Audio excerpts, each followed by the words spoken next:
Captain Lee Jiwoo stared out of the viewport at the massive alien station floating in space. The structure was unlike anything humans had ever built. It looked like a giant crystal flower made of metal and light, with ships from 12 different alien races docked around its outer ring. Each ship design was completely different from the others, showing how diverse the galaxy really was. "We're receiving the final docking clearance," said Captain Kim Do-ha from her position at the tactical station. Her voice was steady, but Jiwoo could hear the excitement underneath. This was the moment humanity had been working toward for 50 years. Jiwoo nodded and turned to Ambassador Park Min-soo, who was standing behind her chair reviewing his notes one last time. The diplomat looked nervous, which was unusual for him.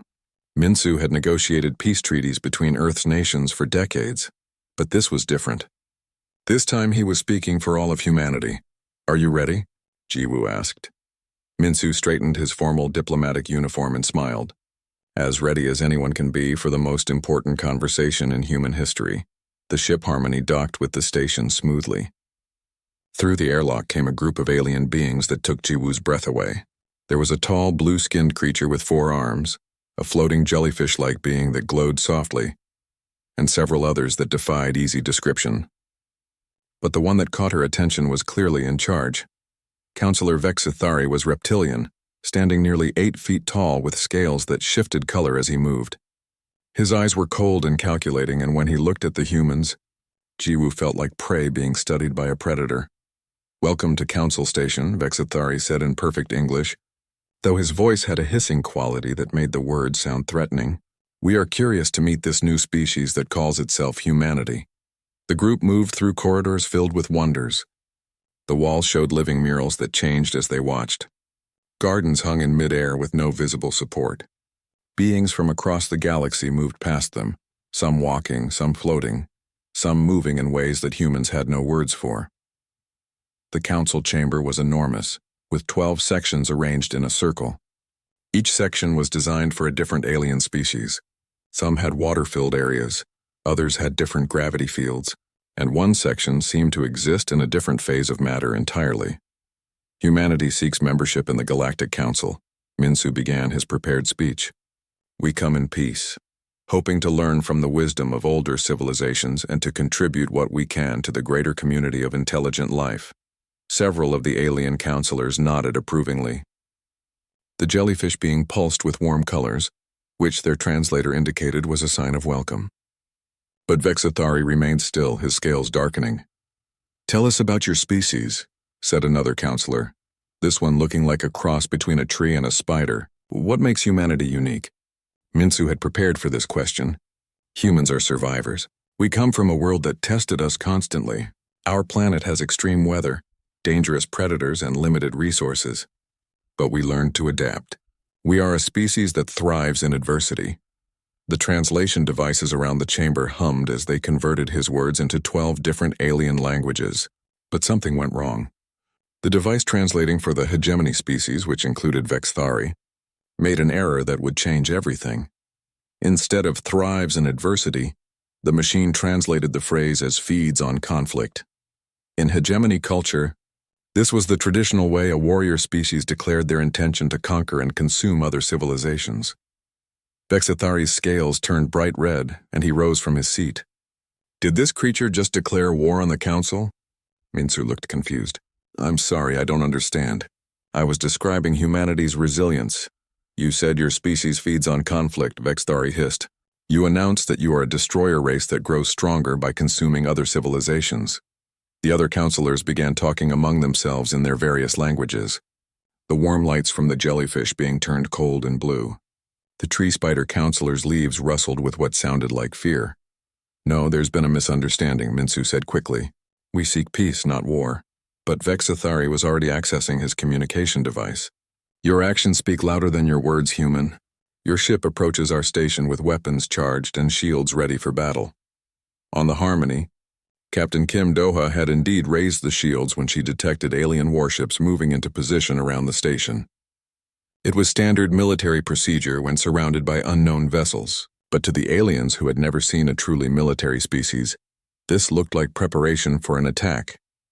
"Those are defensive measures," Jiwoo's voice came through the communication link. We raised shields because your ships were moving toward us. Defensive? Vexthari laughed, a sound like breaking glass. Your ship carries enough firepower to destroy a moon. Your people build weapons that would be considered war crimes by civilized species. And now you come here claiming to be peaceful while threatening us with destruction. Minsu realized that the situation was spiraling out of control. Everything about human technology looked aggressive to these aliens because humans had spent thousands of years fighting each other. Their ships were built to survive battles. Their weapons were designed to win wars, and their defensive systems were created to protect against the most dangerous enemy they knew, other humans. Please, if we could just explain, Minsu tried again. But Vexthari had heard enough. I invoke the right of species protection. Humanity has declared itself a destroyer race that feeds on conflict. They have threatened this council with military action.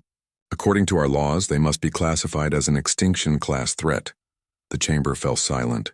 Even species that had never agreed on anything before were nodding their agreement. To them, the evidence was clear. Humans had superior military technology, had declared themselves a species that grew stronger through conflict, and had approached the council station in a threatening manner. The vote is unanimous, announced the eldest counselor. A being so old that its species was no longer identified in the records. Humanity is declared an extinction class threat. All council members are authorized to use any means necessary to prevent this species from spreading beyond their home system. Minsu felt his heart stop. You're talking about genocide. We're talking about protecting trillions of innocent lives, Vexthari replied. Your species will be contained to your solar system and eliminated before you can threaten the galaxy. Alarms began sounding throughout the station. The council meeting was over and war had been declared. Not by humanity, but against them. As Minsu was escorted back to his ship, he tried to understand how everything had gone so wrong. They had come seeking friendship and ended up marked for extinction. The translation error, the military appearance of human technology, the defensive actions that looked aggressive to peaceful species, it all combined into a perfect storm of misunderstanding. Captain Jiwoo met him at the airlock. What happened in there? We need to leave immediately, Minsu said. And we need to warn Earth. The galaxy just declared war on humanity. As the Harmony undocked from the station, they could see alien warships already beginning to gather. 12 different species, with technology centuries ahead of humanity, were preparing to eliminate the human race. How long before they reach Earth? Jiwoo asked. Kim Doha checked her instruments. At their fastest speed, about 6 months. Minsu stared out at the alien fleet forming around them. 6 months to prepare for a war against the entire galaxy. 6 months for humanity to prove that they were not the monsters the aliens thought they were. Or 6 months to show the galaxy exactly why humans were called the deadliest species in the universe. The return journey to Earth would take 2 weeks. 2 weeks to figure out how to tell humanity that their first contact with alien life had resulted in a sentence of extinction. 2 weeks to prepare for the greatest challenge the human race had ever faced. As the Harmony jumped to faster-than-light speed, leaving the council station behind, none of them knew that they had just triggered the largest military mobilization in human history. And none of the aliens knew that they had just made the worst mistake any species could make. They had threatened humanity's survival. The galaxy was about to learn what humans really meant when they said they thrived in adversity. The message reached Earth faster than the Harmony could travel. Quantum communication arrays carried Ambassador Park Minsu's emergency report across hundreds of light years in seconds. Within hours, every world leader on Earth was sitting in the Global Defense Council's underground headquarters in Geneva. Admiral Cho Hyun-woo read the report for the 3rd time, his face growing darker with each word. Around the massive conference table sat presidents, prime ministers, and military commanders from every nation on Earth. The room was silent except for the quiet hum of the air recycling. Systems, let me make sure I understand this correctly, said the president of the European Federation. Our peaceful first contact mission has resulted in 12 alien civilizations deciding to wipe out humanity. That's correct, Admiral Cho replied. According to Ambassador Minsu's report, they view us as an extinction-class threat that must be eliminated. Dr. Yoon Sulgi, the Defense Council's chief xenobiologist, stood up and activated the holographic display in the center of the room. Images of the 12 alien species appeared in the air. along with data about their technology and military capabilities. Based on the intelligence we gathered during the diplomatic mission, we're facing overwhelming odds, she said. The Galactic Council has been in existence for over 3,000 years. Their combined fleet consists of more than 50,000 warships. The room erupted in shocked whispers. The president of the Pan-Asian Alliance raised her hand for silence. How many ships do we have? Our entire space fleet consists of approximately 800 vessels, Admiral Cho answered. Most of those are cargo ships, research vessels, and colony transports. We have maybe 200 ships that could be considered military vessels. 200 against 50,000, muttered the African Union's defense minister. Those aren't odds. That's a mathematical impossibility. Lieutenant Commander Co Jinwoo, head of the intelligence division, stepped forward. There might be one piece of good news in all this. Our communication intercepts suggest the aliens don't consider this a real war. They're treating it as a simple extermination mission. Dr. Yoon pulled up more data on the display. The alien force heading toward Earth consists of 800 ships from 3 species. They believe this is massive overkill for dealing with what they see as a primitive single-planet civilization. 800 ships is still 4 times our entire military, pointed out the Russian Federation's general. Yes, but it's not 50,000, Admiral Cho said. If they were taking us seriously as a threat, they would send everything they have. Instead, they're sending what they think is more than enough to handle us easily. The intelligence commander activated another display, showing intercepted alien communications. They're also giving us 6 months before they attack. In their culture, this is considered honorable. They want to give us time to prepare our defenses and die with dignity. Admiral Cho stood up and walked to the display. 6 months. That changes everything. How? Asked the Indian Prime Minister. 6 months isn't enough time to build a fleet that can match 800 alien warships. The Admiral's expression hardened. It's enough time to show them why attacking humanity was the biggest mistake they've ever made. He turned to address the room. These aliens have spent 3,000 years in peace. They don't understand what it means to fight for survival. They don't know what happens when you threaten humanity's existence. Dr. Yoon brought up historical data on the display. Admiral Cho is right. Every major advancement in human technology has come from warfare or the threat of war. Our space program started as missile technology. Our computers were built to calculate artillery trajectories. Our medical advances came from treating battlefield injuries. What are you suggesting? Asked the European Federation's president. I'm suggesting we implement Protocol Omega, Admiral Cho said quietly. The room fell completely silent. Protocol Omega was theoretical, something military planners had developed but hoped would never be needed. It was the complete militarization of human civilization. That's unprecedented, said the African Union minister. You're talking about converting our entire industrial base for war production. I'm talking about survival, Admiral Cho replied. Every shipyard, every factory, every research facility, everything we have gets focused on one goal: building a military force capable of defending Earth. Lieutenant Commander Co activated his personal communicator. I've been monitoring alien communications since the council meeting. They're not even hiding their plans because they don't think we're capable of understanding their technology. New images appeared on the display showing alien ship designs and battle tactics. Their ships are built for exploration and scientific research with weapons added later. They're designed to intimidate enemies into surrendering, not to fight extended battles. Dr. Yoon nodded. That's consistent with what we learned during first contact.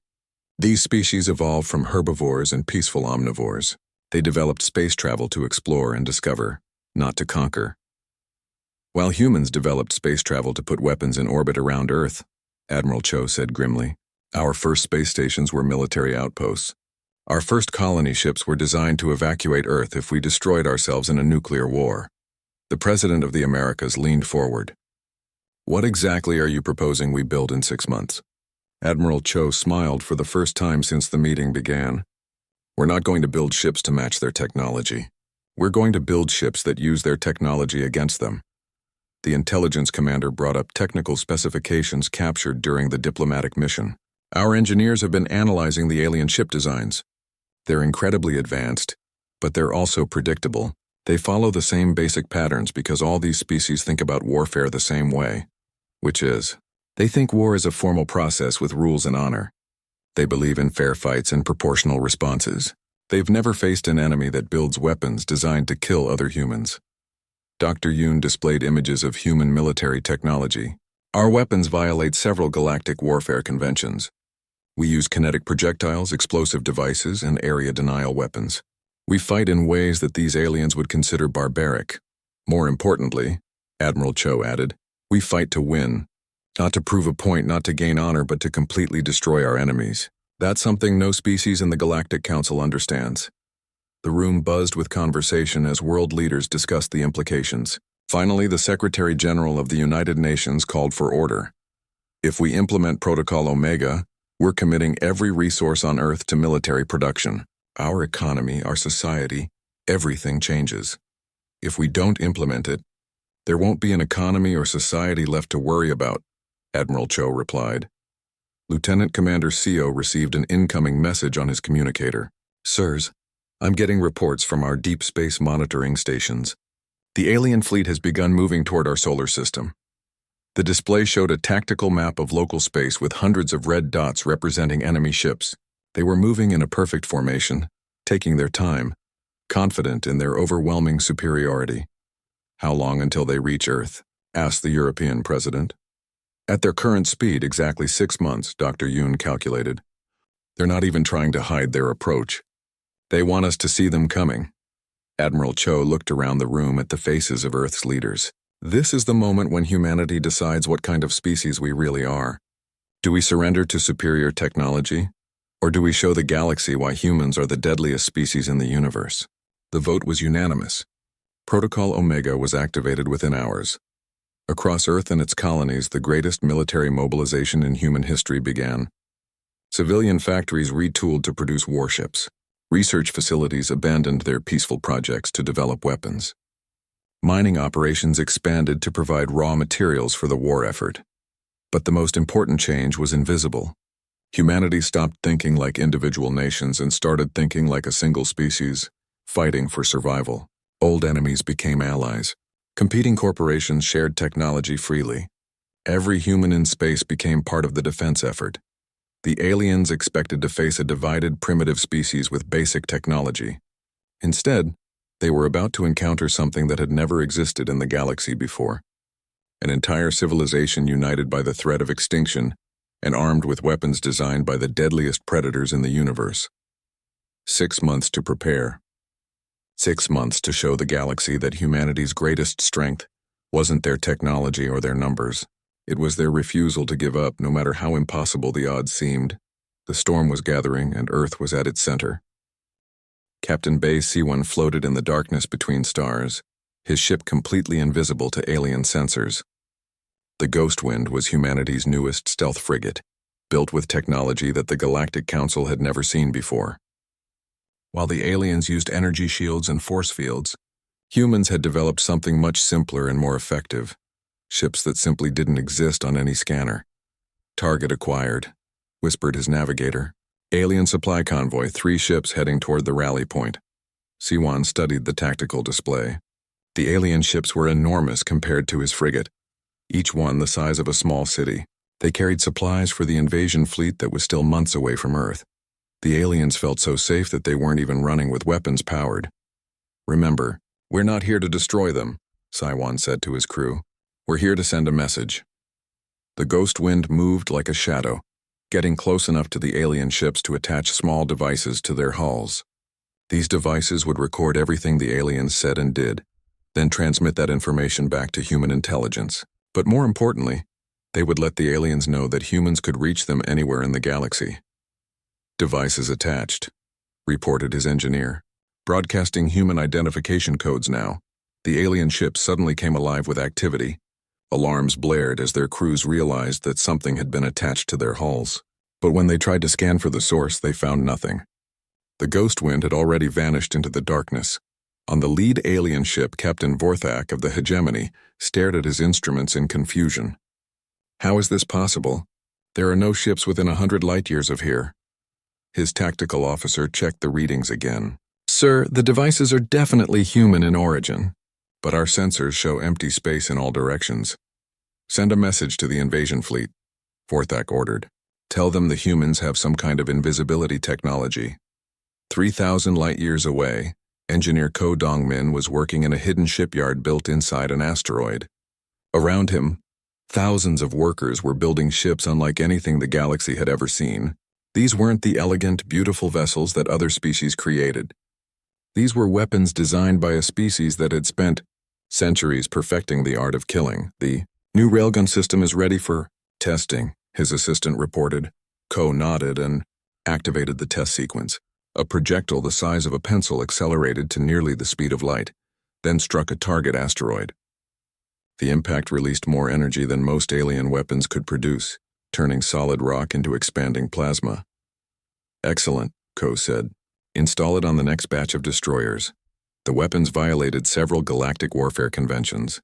Kinetic projectiles were considered barbaric by civilized species, who preferred clean energy weapons that could be easily defended against. But humans had discovered that rocks thrown fast enough could penetrate any energy shield ever created. Major Lim Haiyung was training her Marines in zero-gravity combat when the alert came through. An alien patrol had been detected near the Jupiter system, probably scouting for the main invasion force. Gear up, she told her soldiers. Time to show these aliens how humans fight. The alien patrol consisted of 2 light cruisers, impressive ships with advanced shields and energy weapons.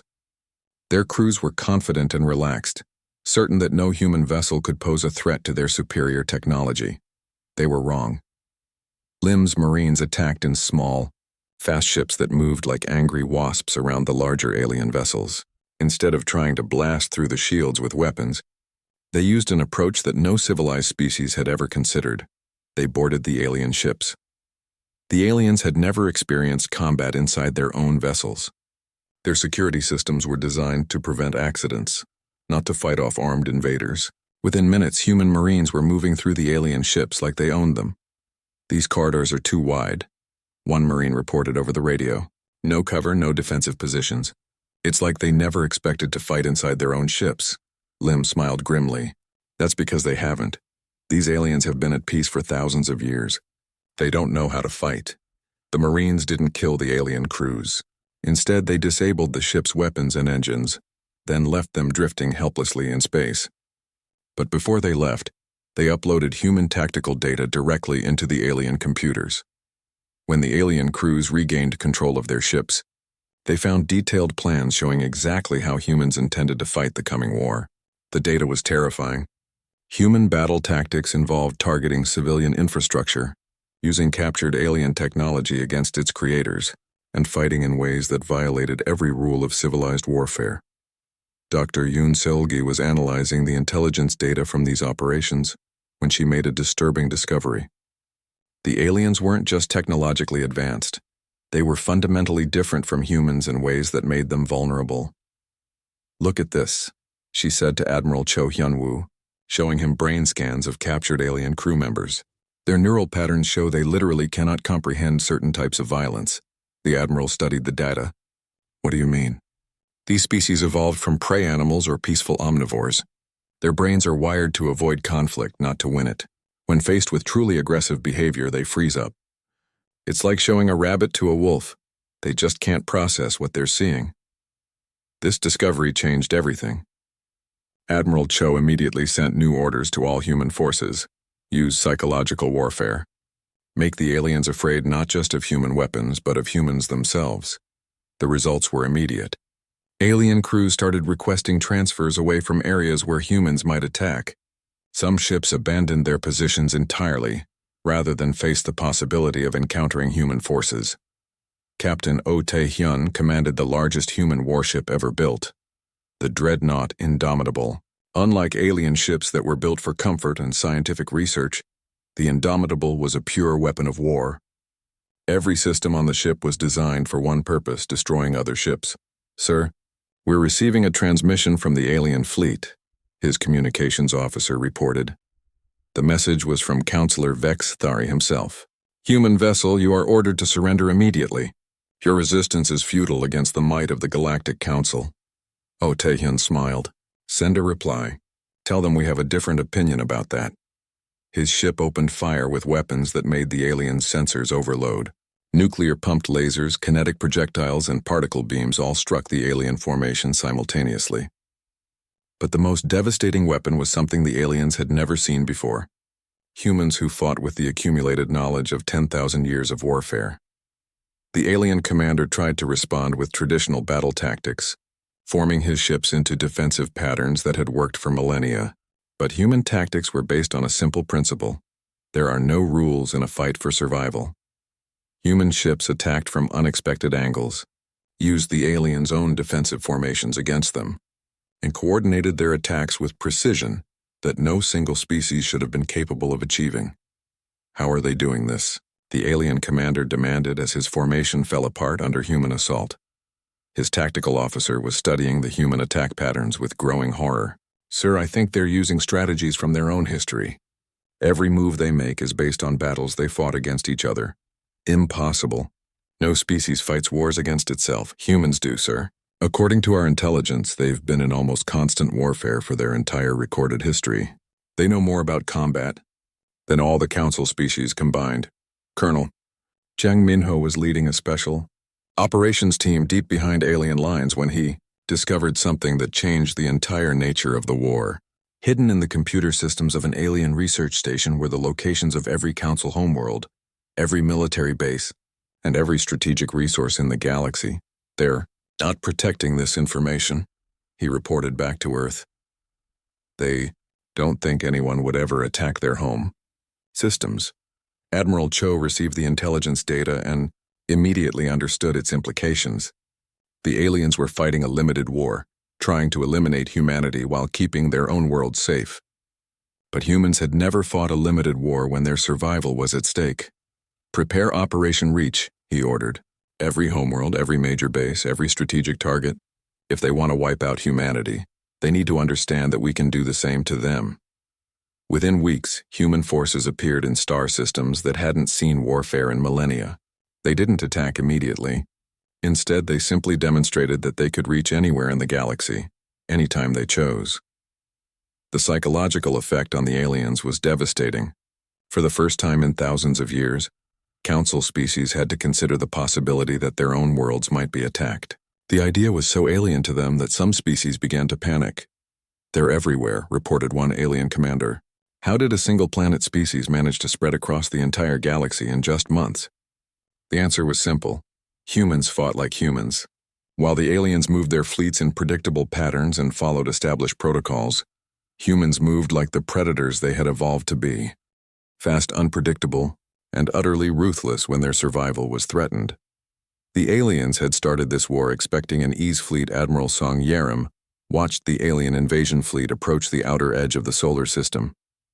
800 ships in perfect formation, moving with the confidence of a force that had never known defeat. Their massive vessels blocked out stars as they passed, each one carrying enough firepower to destroy a planet. They're beautiful, said her tactical officer, Captain Nam Jahoon. Like floating cities made of light. Beautiful and dead, Song replied coldly. They just don't know it yet.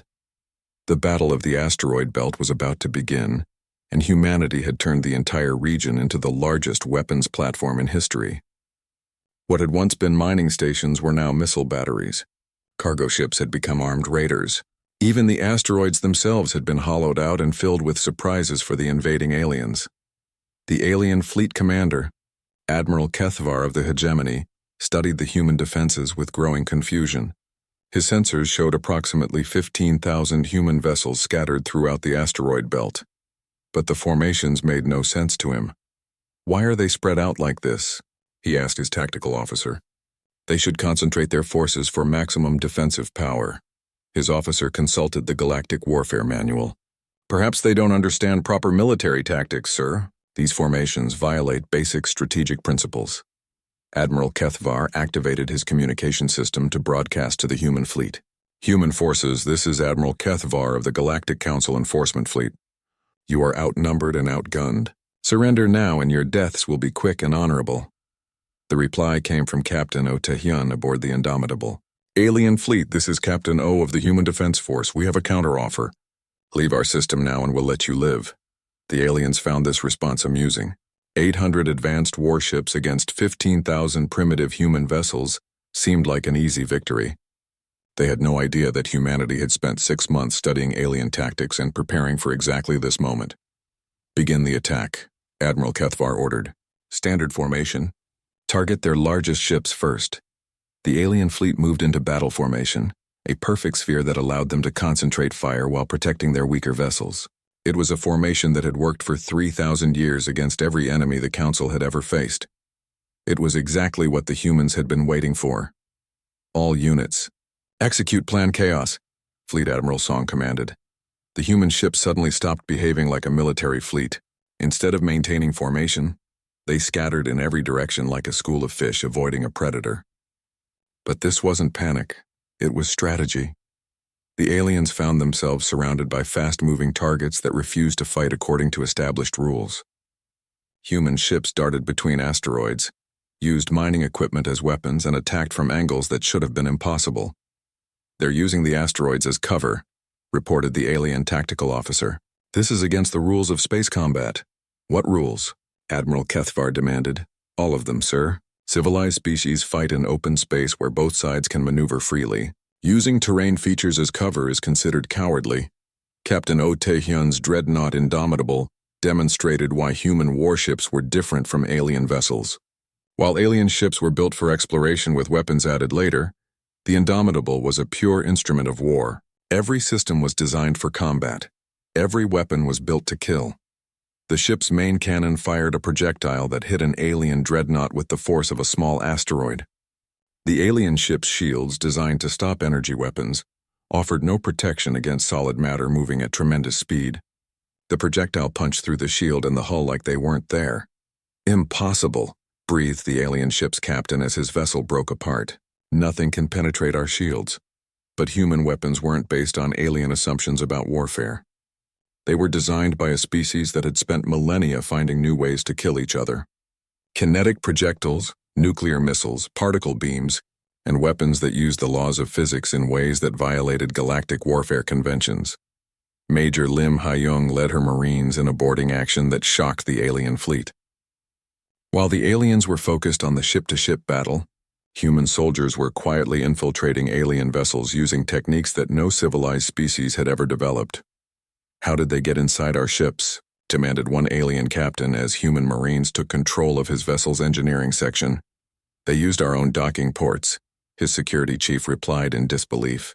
"They pretended to be debris, then activated magnetic clamps when they got close enough. The Marines moved through alien ships like they were built for it.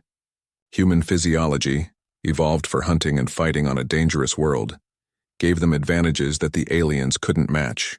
They could fight in zero gravity, navigate complex three-dimensional spaces, and coordinate attacks with precision that seemed impossible. "These corridors are designed all wrong," one Marine reported as his team secured an alien weapons battery. "No defensive positions, no blast doors, no emergency protocols. It's like they never expected to fight inside their own ships." The aliens hadn't. For 3,000 years, ship-to-ship combat had been conducted at long range with energy weapons. The idea of enemy soldiers inside their vessels was so foreign that they had no training for it, no equipment to deal with it, and no mental preparation for the reality of close combat. Colonel Jang Minho was coordinating special operations across the entire battlefield when he noticed something important. The alien ships were sending distress calls, but not to each other. They were calling for reinforcements from outside the solar system. "Admiral Song," he reported, "the aliens are requesting immediate backup. They're telling their command that they're facing overwhelming odds." Song smiled grimly. "Overwhelming odds? We haven't even used our best weapons yet," she was right. Hidden throughout the asteroid belt were devices that represented humanity's most terrible achievement. Weapons of mass destruction designed specifically to kill aliens. Humanity had studied alien biology during their brief diplomatic contact and created weapons that targeted alien physiology. Gas weapons that were harmless to humans, but deadly to alien respiratory systems. Sonic devices that disrupted alien neural patterns. Electromagnetic pulses that interfered with alien technology in ways their designers had never considered. "Should we deploy them?" asked Captain Nam. "Not yet," Song replied. "Let their reinforcements arrive first. I want the entire galaxy to see what happens when you threaten humanity's survival." The alien reinforcement fleet was the largest military force ever assembled in galactic history. 5,000 ships from all 12 council species, carrying enough firepower to destroy entire star systems. They arrived expecting to find the human resistance crushed and the solar system under council control. Instead, they found chaos. The original invasion fleet was scattered and broken, with many ships captured or destroyed. Human forces were everywhere, using tactics that made no sense according to galactic military doctrine. "What happened here?" demanded Admiral Zethlon, commander of the reinforcement fleet. "The humans fight like demons," Admiral Kethvar replied from his damaged flagship. "They use weapons that should be impossible, tactics that violate every rule of warfare, and they seem to be everywhere at once." Admiral Zethlon studied the tactical displays with growing alarm. The humans had somehow managed to spread throughout the galaxy in just months, establishing hidden bases and conducting operations behind alien lines. It was strategically impossible, but the evidence was right in front of him. "How many ships do they have?" he asked. "We don't know," Kethvar admitted. "Every time we destroy one, 2 more appear from nowhere. They build ships faster than we can count them, and every design is different from the last." This was the key to human success. While alien species built the same types of ships for centuries, following established patterns and traditions, humans constantly innovated. Every shipyard produced different designs, every engineer tried new approaches, and every battle taught them something new about warfare. Engineer Ko Dongmin had been working around the clock since the battle began, modifying human ships based on real combat data. When alien shields proved effective against kinetic weapons, he developed new projectiles that could adapt to different shield frequencies. When alien armor resisted human lasers, he created particle beams that could burn through any material. "The aliens can't keep up with our innovations," he reported to Admiral Song. "By the time they develop countermeasures for one weapon, we've already deployed 3 new ones." Dr. Yoon Silgi was monitoring alien communications and psychological profiles when she made a disturbing discovery. The alien reinforcement fleet wasn't just militarily overwhelmed, they were psychologically breaking down. "Admiral, you need to see this," she said, displaying intercepted alien transmissions. 3 alien species have formally requested permission to withdraw from the conflict. They're saying the war violates their fundamental beliefs about civilized behavior. Song read the translations with amazement. The aliens weren't just losing battles, they were losing the will to fight. Species that had been Prime Counselor Ithkala was older than most civilizations. She had lived for over 8,000 years, watching species rise and fall, seeing wars begin and end, witnessing the birth and death of stars. In all that time, she had never seen anything like the reports flooding into the council chambers. "This is impossible," muttered Counselor Vexithari, his scales pale with fear. "How can a single species fight the entire galaxy and be winning?" The holographic displays around the chamber showed the grim reality. 18 months after declaring war on humanity, 3 alien species had formally withdrawn from the conflict. 2 more were requesting immediate peace negotiations. The combined council fleet had been reduced by over 60%, and human forces were now operating freely throughout galactic space. "Perhaps," Ithkala said quietly, "we should consider that we made an error in judgment." The chamber erupted in angry voices. Representatives from 12 species all spoke at once. Their words translated into a babel of competing languages and viewpoints. "They must be destroyed," insisted Counselor Mordak of the warrior caste. "If we show weakness now, other species will think they can challenge the council." "What other species?" asked Counselor Trillana, her aquatic form shimmering with distress patterns. "Half the galaxy is too terrified to leave their home systems. Trade has collapsed. Our entire civilization is falling apart because of this war." Ithkala activated the central display, showing a tactical map of the galaxy. Red markers indicated human operations, and there were far too many of them. Human forces had somehow established bases in sectors that should have been impossible to reach, conducted operations that violated basic strategic principles, and demonstrated capabilities that no single species should possess. "Show them the analysis," she commanded her aide. Dr. Kethmaran, the Council's chief military strategist, stepped forward. His forearms trembled as he activated his presentation, Honored counselors, after extensive study of human warfare patterns, we have reached a disturbing conclusion.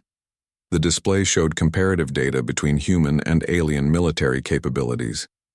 Humans do not fight the way civilized species fight. Their entire approach to warfare is based on concepts that are alien to us. What do you mean? Asked Counselor Vexithari. They fight to completely destroy their enemies, not to achieve political objectives. They use weapons we consider barbaric because they are effective, not because they are honorable. And most importantly, they have no concept of acceptable losses when their survival is threatened.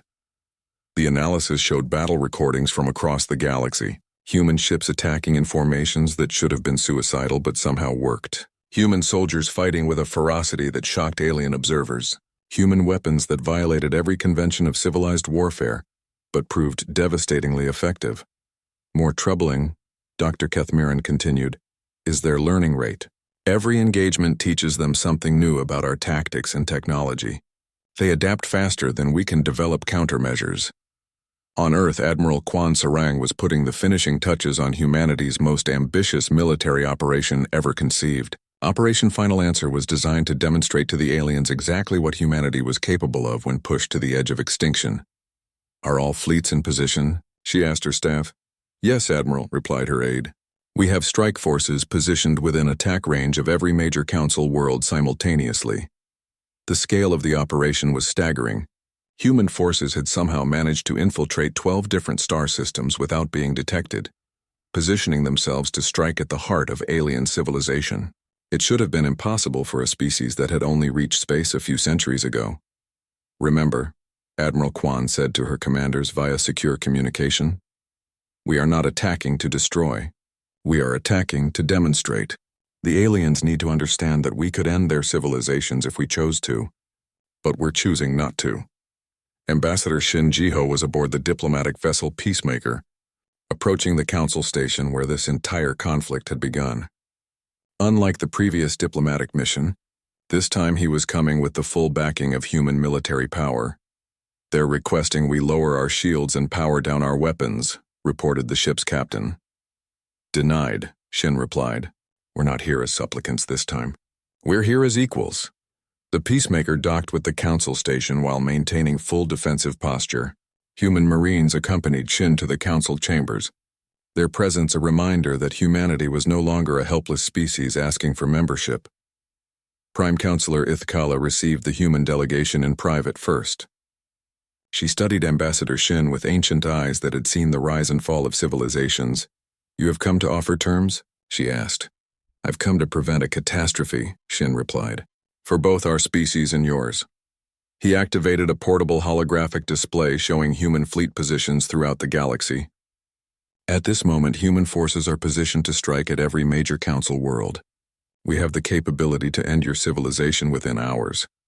Ithkala examined the display with growing alarm. The human positions were perfect, showing a level of strategic planning and coordination that should have been impossible for a single species. This is how you won, she realized. You didn't fight us like a civilized species would fight. You fought us like we were a threat to your survival. Because you were, Shin said simply. You declared our species an extinction-class threat and sent fleets to destroy every human in the galaxy. What did you expect us to do? Submit quietly to genocide? For the first time in 8,000 years, Ithkala felt truly humbled. We made assumptions about your species based on our own experiences. We thought all intelligent life would follow the same patterns we do. And what patterns are those? Peaceful cooperation, rational negotiation, limited warfare with rules and honor. She gestured at the display showing human fleet positions. You follow none of these patterns, Shin nodded. Because we evolved differently. We come from a world that tried to kill us every day for millions of years. We learned to adapt, to overcome, to never give up no matter how impossible the situation seemed. But surely you don't want to continue this war. No, Shin said, and his relief was obvious. We never wanted war in the first place. This all started because of a translation error and cultural misunderstandings. Admiral Kwan's voice came through the communication link. Ambassador, all fleets are ready to demonstrate human capabilities on your command. Ithkala's eyes widened. You're coordinating a galaxy-wide operation from here? Human command and control systems are designed for total warfare, Shin explained. We can coordinate millions of soldiers and thousands of ships across hundreds of light years in real time. It's how we survived on our homeworld. The demonstration began with precision that took the aliens' breath away. Across the galaxy, human fleets simultaneously appeared in the skies above 12 Council homeworlds, not to attack, but to show that they could attack whenever they chose. On the water world of Aquatica, human ships emerged from the ocean depths where they had been hiding for months. Above the crystal cities of the hegemony homeworld, stealth frigates decloaked to reveal the massive human fleet overhead. At every major alien population center, humans demonstrated that they could reach anywhere, anytime, with overwhelming force, but instead of attacking, each fleet transmitted the same message. We come in peace, but we are prepared for war.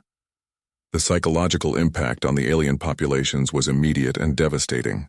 For the first time in their history, Council species had to confront the reality that their homeworlds were vulnerable, that their technology was not supreme, and that they had awakened something they couldn't control. In the Council chambers, representatives from 12 species watched in stunned silence as the human demonstration unfolded.